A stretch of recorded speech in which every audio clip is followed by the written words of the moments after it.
भारत और रूस, दो मुल्क जिनकी दोस्ती दशकों पुरानी है।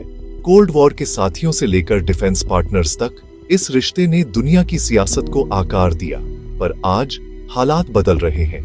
पहले की बात करें तो सोवियत यूनियन हमेशा भारत के साथ खड़ा रहा।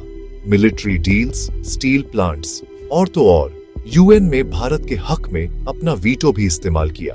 रूस हमेशा वो दोस्त रहा जिसने आपका साथ दिया, खासकर जब वेस्ट पाकिस्तान की तरफ झुका हुआ था। पर अब आज की बात करते हैं। जब रूस ने यूक्रेन पर हमला किया, भारत न्यूट्रल रहा, न निंदा की, न सैंक्शन को सपोर्ट किया, बस शांति की बात की। क्यों? क्योंकि भारत को रूस से तेल, हथियार और खाद्य चाहिए। नेशनल इंटरेस्ट पहले, यही गेम है। हालांकि इस न्यूट्रलिटी ने एक मैसेज दिया। जब ऑपरेशन सिंदूर हुआ और भारत को बॉर्डर पार से आतंकवाद का सामना करना पड़ा, रूस ने निंदा तो की, पर दोनों पक्षों को संयम बरतने को भी कहा। वो जोरदार प्रो इंडिया सपोर्ट नहीं मिला जो कभी मिलता था। तो क्या न्यूट्रलिटी ने भारत और रूस को दूर कर दिया है? ऐसा नहीं है, बस डायनामिक्स बदल गए हैं। रूस अपनी चाल चल रहा है। चीन, तुर्की, यहाँ तक कि पाकिस्तान से भी दोस्ती कर रहा है। भारत, हम भी अपने सारे अंडे एक ही टोकरी में नहीं रख रहे। फ्रांस, यूएस, इजराइल के साथ डिफेंस डील्स, क्वाड में शामिल होना। फिर भी कनेक्शन टूटा नहीं है। रूस भारत का सबसे बड़ा तेल सप्लायर बना हुआ है और दोनों मुल्क न्यूक्लियर एनर्जी, ट्रेड रूट्स और यहाँ तक कि नई मिसाइलों पर भी साथ काम कर रहे हैं। जो साफ है वो ये दोस्ती अब मैच्योर और रियलिस्टिक है। अब अंधी वफादारी नहीं, बल्कि दोनों तरफ से नेशनल इंटरेस्ट है।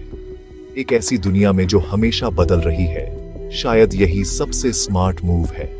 अब सवाल ये है, भारत की न्यूट्रलिटी उसकी इकोनॉमी और ग्लोबल पावर को कैसे बदल रही है?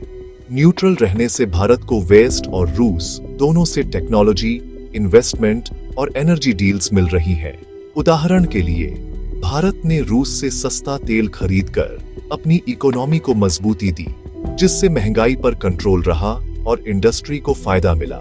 साथ ही अमेरिका और यूरोप से भी भारत को एफडीआई और टेक्नोलॉजी ट्रांसफर मिल रहा है, जैसे कि एप्पल और टेस्ला जैसी कंपनियां भारत में मैन्युफैक्चरिंग यूनिट्स खोल रही हैं। जियोपॉलिटिक्स में भी भारत की न्यूट्रलिटी ने उसे क्वाड, ब्रिक्स और एससीओ जैसे ग्रुप्स में एक्टिव रोल दिलाया है। इससे भारत की आवाज हर टेबल पर सुनी जाती है, चाहे इंडो पैसिफिक सिक्योरिटी हो या क्लाइमेट चेंज। भारत की न्यूट्रलिटी ने उसे ग्लोबल टैलेंट, एजुकेशन और टूरिज्म के लिए भी आकर्षक बना दिया है। आज भारतीय पासपोर्ट की वैल्यू बढ़ रही है और स्टूडेंट्स को नए मौके मिल रहे हैं। G20 की अध्यक्षता से लेकर ग्लोबल साउथ की आवाज बनने तक भारत की न्यूट्रलिटी ने उसे एक भरोसेमंद और बैलेंस्ड लीडर बना दिया है। क्या आप जानना चाहते हैं कि भारत की न्यूट्रलिटी उसकी ग्लोबल पावर को कैसे शेप दे रही है? लाइक करें, शेयर करें और सब्सक्राइब करें।